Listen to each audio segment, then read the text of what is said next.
여러분, 예수님은 우리 이 마태복음 13장에서 씨 뿌린 자의 비유를 통해서 우리 신앙인들에게 신앙이 성전에 열매 맺지 못하도록 하는 그 방해하는 것이 무엇인지를 가르쳐 주셨습니다.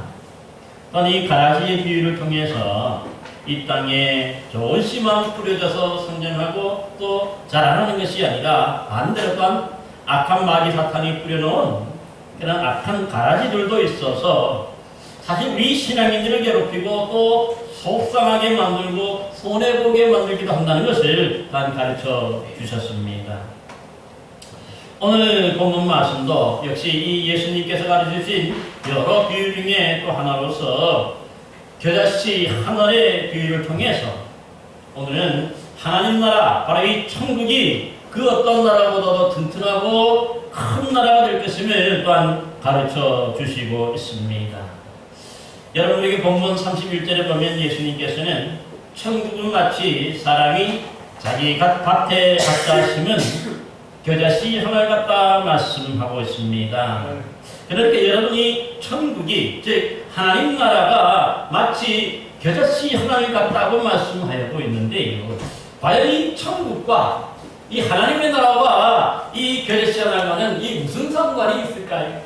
아마 그냥 생각해보면 전혀 상관이 없을 것 같은데 여기에 큰 비밀이 숨어져 있는 것도 사실입니다. 예수님이 말씀하신 대로 사실 이 겨자씨 하나는요, 우리가 아는 대로 작은 채소의 씨앗이죠. 그러기 어떻게 보면 세상의 모든 씨앗들이 다 아주 작아요. 그렇지만은 그 중에서도 이 겨자씨는 뭐냐면은 사람들이 집 근처에서 재배하는 그런 씨앗들 중에서도 아주 작은 그런 씨에 속했기 때문에 바로 이 유대의 랍비들은, 이 선생님들은 무언가 아주 작은 것을 비유할 때마다 바로 이 겨자씨 하나를 들어서 비유하였던 것을 보게 됩니다.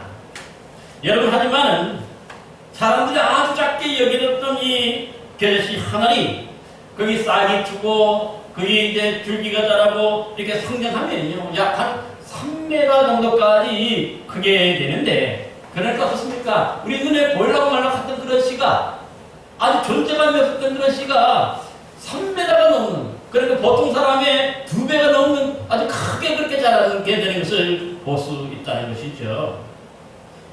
더군다나 겨자씨 하나리 자라서 이제 크게 되면요, 여러분 어떻게 되냐면 이 이스라엘의 그 날씨가 항상 보면 비만 오는 우기가 아니죠. 또 보면 거기는 건기와 우기가 분명하게 구분이 돼요. 그러다 보니까 이제 이 4월달 이후가 되면 모든 것들이 바싹바싹 마르는 그런 아주 건조한 날씨가 되는데, 그러면 이 한 3m 정도 컸던 그 이 겨자씨는 어떻게 될까요? 당연히 바싹 마르게 되죠. 바싹 마르게 되면요, 그 가지가 아주 튼튼해서 아주 튼튼하고 단단한 그런 나무처럼 된다고 말씀하고 있는 것입니다. 여러분, 그렇게 되면 거기에 새들이 와서 둥지를 틀고 살아도 뭐죠? 그게 무너지지 않고 흔들리지 않는 그런 집을 지을 수 있는 곳이 된다고 하는 것은 아주 큰 우리에게 주는 것이 있는 것입니다.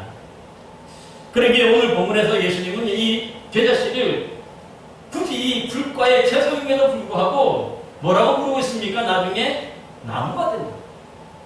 굳이 이 표현은 뭐냐면 나무가 된다고 표현하는데, 사실은 이렇게 부르는 이유가 있어요. 왜냐하면 이 성경에서는, 구약 성경에서는 이 나무라고 할 때 특별한 의미가 담겨져 있기 때문입니다. 여러분이 구약에서는 주로 이 나무를 당시 세계를 지배하였던 그 바벨론 제국이나 또 이 아수르 제국과 같은 그런 영토와 주권이 아주 크고 강하고 힘있는 그런 나라를 상징하였습니다. 예를 들어 그 다니엘서 우리 사장에서도 보면은요, 내가 본즉 땅의 중앙에 한 나무가 있는 것을 보았는데 높이가 높더니 그 나무가 자라서 견고하여지고 그 높이는 하늘에 닿았으니 그 모양이 땅 끝에서도 보이겠고 그 잎사귀는 아름답고 열매는 많아서 만민의 먹을 것이 될 만하고 들짐승이 그 그늘에 있으며 공중에 나는 새는 그 가지에 깃들이고 육체를 가진 모든 것이 거기에서 먹을 것을 얻더라 하고 있습니다. 그렇게 이 표현은 어떤 표현이냐면은 이 당시에 세계 최강대국이었던 바벨론의 느부갓네살 왕이라고 하는 사람이 꾼 환상인데요. 다니엘 선지자는 그 꿈을 해석하면서 이렇게 말합니다. 왕이여, 이 나무는 곧 왕이시라. 이는 왕이자라서 견고하여지고 창대하사 하늘에 닿으시며 번세는 땅까지 미침이니이다 하고 있습니다. 그러니까 그 바벨론이라는 나라가 아주 강대한 나라, 온 세상에 영향력을 미치는 그런 큰 나라가 되고 견고한 나라가 될 것임을 미리 예고한 것을 볼 수가 있는 것이죠. 또한 이 에스겔서 31장에도 보면은요, 볼지어다 아수르 사람은 가지가 아름답고 그늘은 숲의 그늘 같으며 키가 크고 꼭대기가 구름에 닿는 레바논 백향목이었느니라. 그 나무가 물이 많으므로 키가 들의 모든 나무들보다 크며 굵은 가지가 번성하며 가는 가지가 길게 뻗어나갔고 공중의 모든 새가 그 큰 가지에 깃들이며 들의 모든 짐승이 그 가는 가지 밑에 새끼를 낳으며 모든 큰 나라가 그 그늘 아래 거주하였느니라 하고 있습니다. 그러니까 이 역시 뭡니까? 북이스라엘을 멸망시켰던 아수르 제국이 큰 나라가 되고 아주 넓고 번성하는 나라, 창대한 나라가 될 것임을 성경에서 이렇게 나무에 비유하는 것을 볼 수가 있습니다. 뿐만 아닙니다. 또 이 구약 성경에 보면은요, 하나님이 보내신 그 메시아가 다스리는 나라도 마치 큰 백향목 나무처럼 자라게 될 것임을 말씀하였는데, 그 에스겔 17장에 보면은 이스라엘 높은 산에 심으리니 그 가지가 무성하고 열매를 맺어서 아름다운 백향목이 될 것이요 각종 새가 그 아래 깃들이며 그 가지가 그늘에 살리라, 그렇게 말씀하고 있어요. 그러니까 하나님이 보내신 하나님의 아들 메시아가 다스리는 나라, 하나님의 나라죠. 이 하나님의 나라가 그 어떤 나라보다도 견고하고 크고 번성하는 창대케 되는 그런 나라가 될 것임을 이 비유로 말씀하고 있는 것이죠. 그러기에 이런 구약에서 나무는요, 나무 하면은 아주 엄청나게 번성하고 튼튼한 그런 나라를 상징하였던 것을 볼 수 있는데요. 오늘 예수님도 그래서 이 결실가 비록 눈에 보이지만 말락하는 그런 아주 작은 희미한 것에서 시작하지만은 이렇게 크고 강성한 그런 나라, 번성한 그런 나라가 될 것임을 예고할 수 있는 것을 볼 수가 있습니다.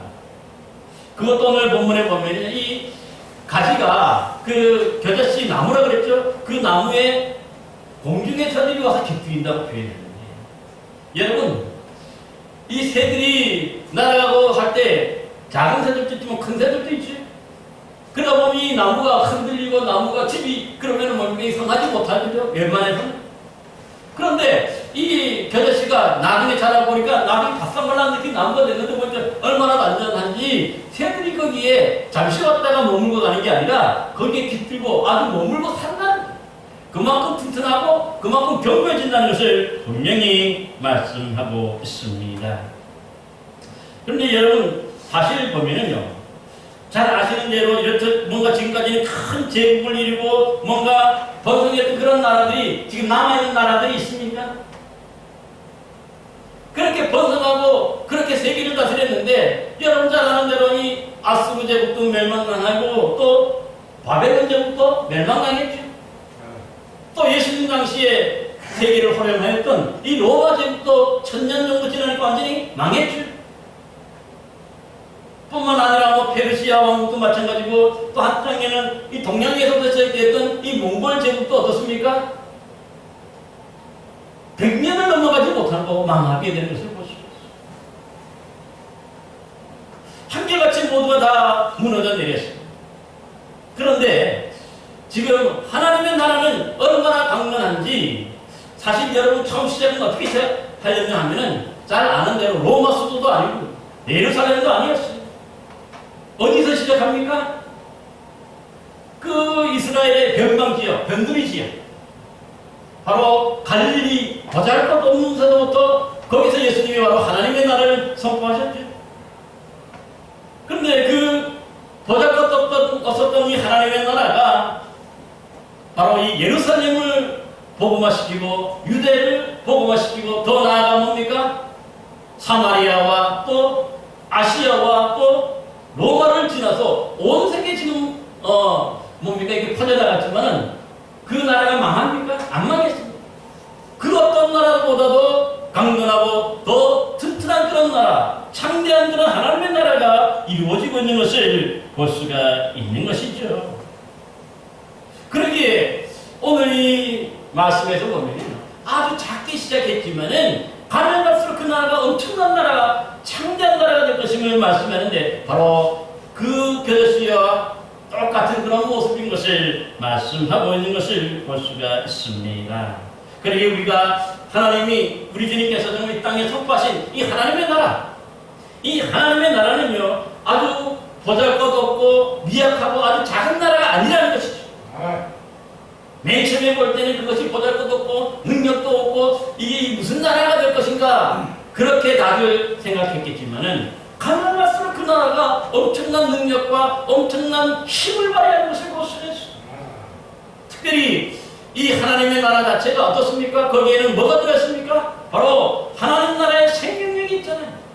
그래서 죽은 자도 다시 살리시는 그런 능력과 힘이 바로 하나님 나라에 있다 보니까 하나님의 나라는요 가면 갈수록 더 잘되고 창대해지는 나라임을 말씀하고 있는 것이죠.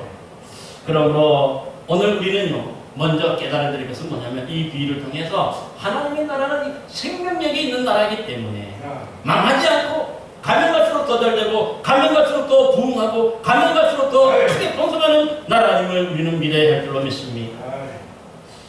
여러분 구약 성경에 보면요 하나님께서 아브라함을 처음 부르셨을 때 너는 너의 고향과 친척과 아버지의 집을 떠나 내가 내게 보여줄 땅으로 가라. 내가 너로 큰 민족을 이루고 내게 복을 주어 내 이름을 창대케 하리니 너는 복이 될지니라 말씀하셨습니다. 그래서 이 아브라함은 하나님의 말씀을 따라서 조카 롯과 함께 그 고향과 친척과 아버지의 집을 떠나서 하나님이 지시한 땅 바로 가나안 땅에 들어갔지. 이때 아마 아브라함은 하나님께서 지시하신 대로 이 땅에 들어왔기 때문에 정말 그 이름이 창대케 되고 복을 받고 뭔가 큰 민족을 이루는 그런 나라가 될 것이면 아마 크게 기대를 품고 아마 이 꿈을 꾸었을 줄로 믿습니다. 그런데 막상 그들이 가서 처음 만난 일은 뭡니까? 아브라함이 가나안 땅에 도착했을 때 그들에게 기다렸던 것이 뭔지 아십니까? 창세기 12장을 보시오. 심한 가뭄이 기근이 들었다고 표현해요. 하나님의 뜻을 따라서 말씀을 따라서 그 땅에 들어갔는데 그럼 잘 돼야 되잖아요. 그런데 거기에서 그들이 기다린 것은 뭐가 잘 되고 복이 아니라 먹을 것이 없어가지고 생존을 위해서 애국 땅으로 피난 갈 수밖에 없는 그런 어려운 일들만 거기에 있었다는 거죠. 뿐만 아닙니다. 여러분 사실 이 아브라함이 이 가나안 땅에 들어갔는데 하나님께서 뭡니까? 너로 큰 민족을 이루게 해주시겠다고 약속해 주셨죠? 근데 아브라함의 살아 생전 큰 민족을 이루었을까요? 아니잖아요. 아브라함은 그 아내 사라가 부임이었죠. 아이를 갖지 못하는 여인이었는데 그래도 어떻게 하다가 100세에 결국은 뭡니까? 겨우 이삭 한 명을 갖지. 거기서 다 나면은 그 이삭의 형 이스마엘도 우리가 포함시키면 더 이상의 사람을 낳지도 못했어요. 민족은커녕 지금 뭡니까 이 이삭이 뭡니까 지금 대가 끊을 수도 있는 거죠. 독자를 낳았습니다. 거의 믿음이 안 들어서. 또 뿐만 아닙니다. 내 이름을 창대케 해주시겠다고 약속해 주셨는데 아브라함 살아생 전에 그 가나안 땅에 들어갔는데 그 이름이 창대하게 되었을까요? 아니. 성경에 보면 참 아브라함은 당시만 해도 보면 존재감이 없었어요. 그러니까 주변의 민족이 여러 민족이. 성경 창세기를 어디를 살펴봐도 아브라함의 이름이 유명해지고 창대해졌다는 말은 없은 것을 볼 수가 있어요. 단지 아브라함이 그 가나안 땅에서 얻게 된 땅은 얼마 정도 될까요? 큰 부자가 되었을까요? 사실 창세기를 아무리 뒤져봐도 아브라함이 하나님의 그 약속을 믿고 거기에 들어갔지만 그가 가나안 땅에서 얻은 땅은 겨우 자신의 아내 사라를 장사 지내기 위한 그 조그만 땅이 헷적석 에브론에서 그 은 400세겔을 주고 산 그 묘지 막벨라불이라 하는 그 묘지밖에 없었어요. 이 도대체 하나님이 그러면 이 거짓말 하신 겁니까? 그러니까 뭔가 이 하나님의 약속의 말씀대로 가나안 땅에 들어가면 하나님이 복의 근원이 되게 해주시겠고 내 이름을 창조하게 해주시겠고 큰 민족을 이루겠다고 그렇게 약속해 주셨는데 아브라함의 대를 보면 하나도 이루어진 것이 없어요. 그저 아주 정말 그 시작이 미미하고 아주 작은 것들을 볼 수가 있습니다. 그런데 얘기가 끝일까요? 얘기가 마지막이건 아니죠. 여러분 출애굽기를 그래서 갑자기 넘어가죠. 그래 넘어가면은 400년이 지난 다음에 어떻습니까? 그 아브라함의 후손이 이삭의 후손이 장정만 60만 명. 그러니까 어린아이들과 또 여자분들 또 노인들을 포함하면 약 한 200만 내지 300만 되는 어마어마한 숫자로 불어납니다. 애국 사람이 애국 왕이 감당하지 못할 정도로 이 막 번성해 가는 것을 볼 수가 있죠. 여러분 또 이 400년 후에 아브라함의 이름이 어떻습니까? 그 이스라엘 민족뿐만 아니라 그 주변에 또 이 계속해서 12개 아비가 되고 또 12개 어머니가 되는 것을 볼 수가 있어요. 약속 때 이루어지는 것을 볼 수가 있어요. 당장에 이루어지지 않는 것 같고 당장에는 조그맣고 당장에는 보여줄 것도 없이 보였는데 나중에 시간이 지나고 나니까는 하나님이 이 약속의 말씀대로 이루어지는 것을 볼 수가 있어요. 마치 겨자씨 하늘이 처음에는 잘 보이지 않듯이 그렇지만 나중에는 엄청나게 커가지고 정말 거기에 많은 새들이 깃들 정도로 든든한 나무가 되는 것처럼 하나님의 약속이 바로 이 아브라함 그대로 이루어지는 것을 볼 수가 있습니다. 그러기에 여러분 우리가 믿음을 시작하고 우리가 신앙생활을 시작할 때에 사실 주님께로부터 받은 것이 뭔가 잘 눈에도 안 보여요. 내가 정말 주님께 받은 것이 있기는 한가 하는 어떤 그런 뭡니까 생각도 드는 것이 사실이죠. 정말 나에게 하나님이 이루어지시겠다면 얼마 정도 이루어졌을까? 보면 내 생각보다 보면 적을 수가 있어요. 여러분 그렇다고 해서 우리가 이런 적다고 하는 것에 우리가 속으면 안 된다는 것이죠. 이게 다가 아닌 거죠. 처음에는 그러기에 어떻게 보면 하나님께 받은 은혜라든가 하나님께 받은 것들이 아무것도 아닌 것 같고 미미해서 보이지 않는 것 같아가지고 실망할 수도 있고 낙심할 수도 있어요. 또 중도에 포기할 수도 있어요. 그런데 어떻습니까? 시간이 지나면 그렇지 않아요. 그러기에 오늘 이 말씀은 우리가 이 작다고 하는 것 때문에 당장의 눈에 보이는 것이 미미하고 보잘것 없다는 것 때문에 우리가 낙심하고 절망하지 말아야 된다. 아브라함에서도 분명히 보여주는 거예요. 때가 되면 하나님의 약속대로 당장은 아니지만 때가 되면 반드시 이루어지고 반드시 채워주시는 하나님이심을 믿으시기 바랍니다. 이게 바로 성경적인 진리. 많은 사람들이 참 우리 이국에서 참 신앙생활을 했지. 그러다 이 6.25 때문에 그들이 다 그 모든 걸 내려놓고 목숨만 가지고 겨우 내려왔어요. 근데 그렇게 믿음을 시작했던 그런 분들이 보니까 이 6.25 전쟁을 통해서 다 잊어버리고 다 빼앗긴 버린 것 같아요. 남는 것이 없었던 것 같아요. 근데 그들이 망했을까요? 아니.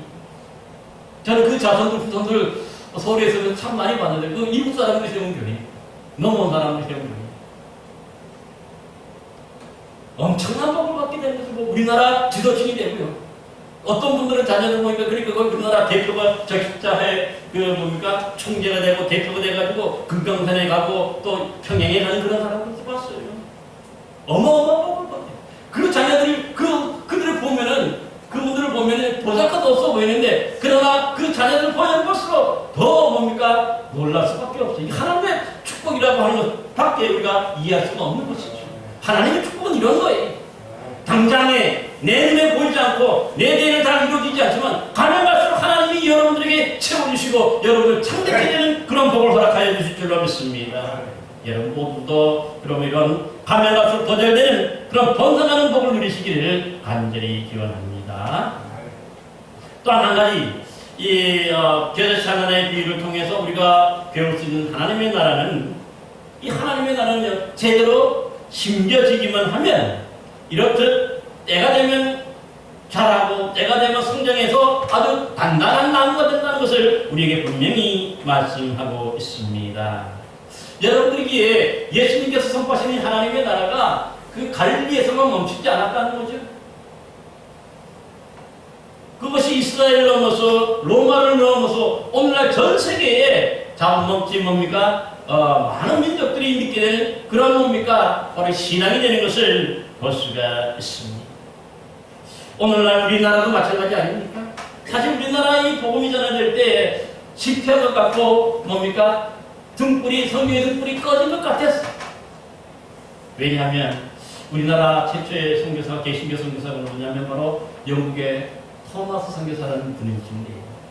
이분이 바로 1866년에 7월달에 평양에 제너럴 쇼먼이라고 하는 미국 선선을 타고 들어왔죠.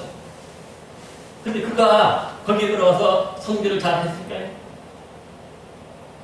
들어오자마자 이 조선강 세국정책을 관계분이 누굽니까? 금선대원군이 세국정책을 써서 사실 뭡니까? 이 외국 사람들 들어오지 못하게 만들었죠. 그래서 이 조선 강군들이 굴라산을 싸가지고 그 제너럴 쇼머가 거기서 대동강에서 불을 타버려요. 이게 불이 붙으니까 이 선교사님 거기 배에 탔다가 뛰어내리게 되겠죠. 뛰어내려서 근데 이분의 마지막까지 뭡니까? 그 자기가 가져왔던 성경을 거기서 배에서 가지고 내려가지고 그 사람들에게 전해주려고 했다. 그런데 뛰어내려서 성경책을 많이 전해준 것도 아니, 몇 번 전해지도 못했는데 내리자마자 조선 강군에게 그가 칼 맞아서 숨겨다. 그때 나이가 27살. 그러니까 이 조선 성교가 사실은 뭡니까? 시작도 못하고 완전히 끝나버리는 것처럼 느껴지는 것이죠. 그런데 여러분, 여기서 하나님의 이 나라, 이 성경은 끝난 것이 아니에요. 이때 토마스 선교사님이 아마 3권의 성경을 던졌다고 하는데, 이 성경을 전달받은 조선 건물이 한 명이 있었는데 바로 박충권이라는 사람이에요. 이 박충권이라는 사람은 사실 이 토마스 선교사님을 칼로 찌른 장본인이기도 했어요. 그렇지만 그가 마지막으로 뭔가 자신에게 이 던져준 이 성경책을 좀 집에 가지고 와서 읽다 보니 스스로 읽었다는 거죠. 그러다가 그가 깨닫고 회개하고 마침 또 이 평양에 선교사로 들어왔던, 나중에 들어왔던 이 사무엘 마켓이라는 그런 선교사님이, 장로교 선교사님이신데 이분에 의해서 세례를 받고, 그래서 나중에 보면 안주교회에, 평양 안주교회의 장로가 되는 것을 보십시오. 놀랍죠? 뿐만 아닙니다. 이때 토마스 선교사님이 던진 또 하나의 성경책을 두은 사람이 있었는데 그 사람이 바로 누구냐면은 이 전달된 사람이 평양 영문주사였던 이 박영식이라는 분. 이분은 그때 이 누군가가 주어진 이 성경책을 가지고 뭡니까 있으면 그때 막 이 금성대원군이 뭡니까 막 이 박해를 하던 그런 시대이기 때문에 이 뭡니까 감옥가서 했기 때문에 이 성경책을 없애치려고 하다 보니까 그냥 없애기가 아까우니까 뭡니까 좋은 성경책 그때 보면 이 재질이 좋았어요. 그래서 자기 집에 그 뭡니까 온 방을 뭡니까 이 성경책을 다 하나하나 찢어가지고 벽지로 삼아가지고 벽에 도배를 해버렸어요. 그러니까 그 성경책이 가치를 알아서 도배한 게 아니라 그냥 이거 버리기 아까우니까 종이를 뭡니까 그냥 도배지로 사용한 거예요. 그러다가 이 박영식이라는 분은요 나중에 최치량이라는 사람에게 이 집을 팔게 되는데 이 최치량이 이 집을 사서는 뭐냐면 여관집으로 사용해요. 이 여관집으로 사용하는데 놀라워서 뭐냐면 어느 날에 사무엘 마켓 선교사님이 평양에 들어갔는데 이 여관에 머물게 돼요. 그래서 여관에 머물면서 뭔가 자기가 머무는 방에 이렇게 저렇게 살펴보니까 벽지가 보니까 예사 벽지가 아닌 거기에 뭔가 글이 있었는데 그 글을 하나하나 보니까 그때 이 한문 성명이었었는데 이게 성경이에요. 성경. 그래가지고 그 주인을 불러서 자초지종을 물어보고 그러다 보니까 이 채치장이라는 사람이 그렇게 얘기하다 보니까 그분이 거기서 보면 이것이 하나님의 뜻으로 받아들여요. 하나님이 자신에게 이 복음을 전하기 위한 뜻으로 받아들이고 거기서 사면을 앞에 성기사님에게 회심하고 그에게 세례를 받고 있고 놀라운 것은 뭐냐면 이 집이 자신의 이 집을 그거 뭡니까? 거기서 예배를 드리는 예배 초소로 사용하도록 해요. 처음에 5명이 4명. 근데 그 교회가 점점 커지면서 나중에 평양의 널다리 교회라고 정식으로 그것이 바로 뭐냐면 평양 최초의 교회. 더불어서 이 교회는 이제 나중에 우리가 잘 아는 그 길선주 목사님이 담임하는 그런 평양 장대형 교회가 됩니다. 이 교회에서 바로 1907년에 평양 대부흥이 일어나가지고 이곳을 통해서 우리나라가 정말 급속한 그런 부흥을 이루게 되는 것을 볼 수가 있는 것이죠. 여러분 그렇습니다. 이래서 우리 눈에는 보이지 않는데 놀라운 것은 뭡니까? 거기에 하나님의 생명력이 들어있으니까 끝난 것 같고 이제 더 이상의 뭡니까? 멈춘 것 같은데 멈춘 게 아니죠. 하나님의 생명력이 계속해서 또 계속해서 열매를 맺어가는 것을 볼 수가 있어요. 그 결과가 바로 뭡니까? 오늘날 천만이 되는 그런 한국의 기독교가 생겨나는 기독교인과 생겨나는 그런 계기가 바로 이 아주 자그마한 데서 시작됐다고 하는 그런 사실입니다. 얼마나 놀랐습니까? 이게 바로 하나님의 역사. 여러분 우리 믿음도 마찬가지인 줄로 믿습니다. 여러분 지금 보면 교회 우리 한국의 교회에 보면 많은 좋은 권사님들, 좋은 장로님들, 좋은 목사님들 참 많이 있습니다. 근데 이분들의 믿음도 하루아침에 큰 믿음으로 태어난 건 아니지. 태어날 때부터 그들이 큰 믿음이 된 건 아니.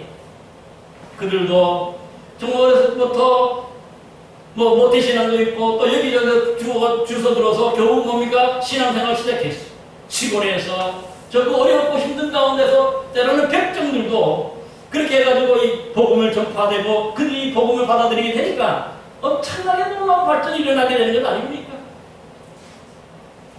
그들이 시간이 지날수록 저 믿음의 사람들로 성장하고 자라나니까 교회 권사가 되고 교회 장로가 되고 이 교회에 머무는 목사가 되어서 한국 교회를 계속해서 이끌어나가는 그런 훌륭한 교회가 되는 것을 볼 수가 있게 되는 것이죠.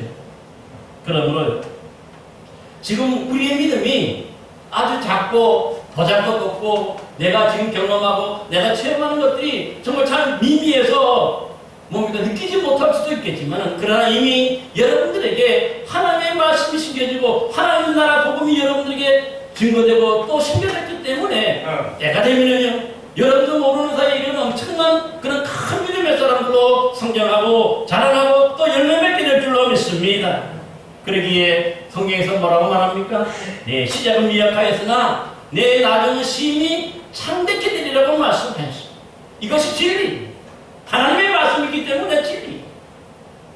그러므로 오늘 여러분 우리 믿음이 조금은 작고 더 작고 똑똑한 것 때문에 낙심하거나 절망하지도 마시고 오히려 가면 갈수록 하나님이 채우신 그 은혜로 말미암아 성장하고 자라게 돼서 그 어떤 것도 흔들지 못하는 튼튼한 나라 든든한 그런 믿음의 일꾼들이 되어질 줄로 믿습니다. 그때까지 조금 어렵고 힘들지라도 그러나 뭡니까? 견디고 이기고 승리하는 여러분 되시기를 바랍니다. 그럴 때에 이제 여러분들의 그 믿음을 통해서 믿음이 자라고 믿음이 이렇게 든든해질 때에 하나님의 은혜가 더욱더 여러분들에게 충만하게 채우시고 역사해 주실 줄로 믿습니다. 이런 큰 은혜로 성장하고 또 하나님의 복을 받는 귀한 영혼들 되시기를 간절히 기원합니다. 기도하겠습니다.